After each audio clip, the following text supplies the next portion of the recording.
मैं विनोद कुमार यहाँ पर उपस्थित कवि अतिथिगण एवं निर्णायक मंडल के सदस्य को प्रणाम करता हूँ और मैं आज के टॉपिक नागरिक कर्तव्य पर अपना विचार आप लोगों के समक्ष साझा करना चाहूंगा।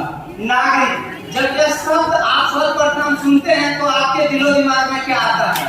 वह नागरिक शास्त्र जो अब राजनीतिक विज्ञान बन चुका है। वीजा, पासपोर्ट या किसी देश में रहने का कानूनी अधिकार। क्या नागरिक शब्द का अभिप्राय इन चंद शब्दों में ही सिमट कर रह गया है या कुछ और भी है? लाखों वीरों की शहादत और कुर्बानी के बाद जब हमारा देश 15 अगस्त 1947 को आजाद हुआ तो देश को सुचारू एवं सुव्यवस्थित ढंग से चलाने के लिए संविधान का निर्माण किया गया, जो संविधान सभा के द्वारा 26 नवंबर 1949 ईस्वी को पारित हुआ तथा 26 जनवरी 1950 ईस्वी को लागू हुआ। संविधान हमें कई अधिकार देते हैं, उनमें से एक महत्वपूर्ण अधिकार है मौलिक अधिकार। वह अधिकार हमें आत्मसम्मान और प्रतिष्ठित जीवन जीने के लिए देता है।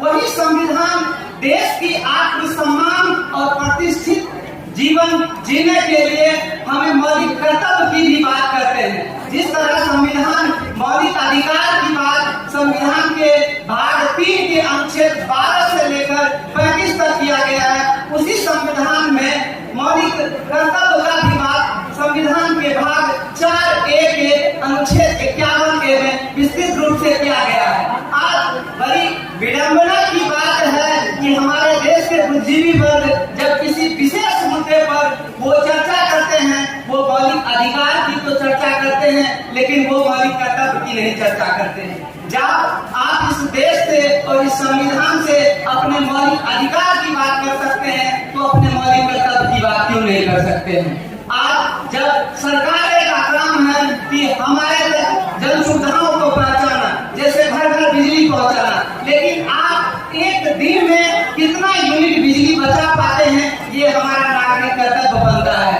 जल के बारे में कहा गया है कि जल ही जीवन का आधार है, जल ही जीवन है।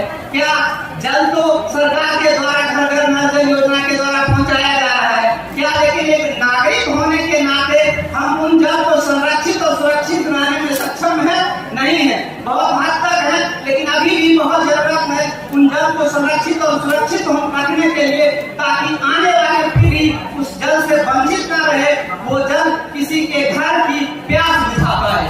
उसी तरह जब आप एक घर से निकलते होंगे तो आप ट्रैफिक में देखते होंगे सरकार नियम बनाती है कि ट्रैफिक नियम बना देती है, लेकिन उन नियमों को पालन करना एक नागरिक होने के नाते ये हमारा कर्तव्य बनता है कि रेड लाइट पर हम रुके और हरा लाइट होने के बावजूद भी वहां से चले, ये हमारा कर्तव्य बनता है। गांधी जी का मुझे वो वक्तव्य आज भी याद आता है कि आप जो परिवर्तन इस दुनिया में देखना चाहते हैं वो अपने आप में लाइए। जिस दिन आप बदल जाएंगे उस दिन ये दुनिया भी बदल जाएगी। बिना आपके बदले हुए आप इस दुनिया को बदलना चाहेंगे तो ये एक कोरी कल्पना के सिवा और कुछ नहीं हो सकता है। इन्हीं चंद वाणियों के साथ मैं विराम करता हूँ। जय हिंद, जय भारत।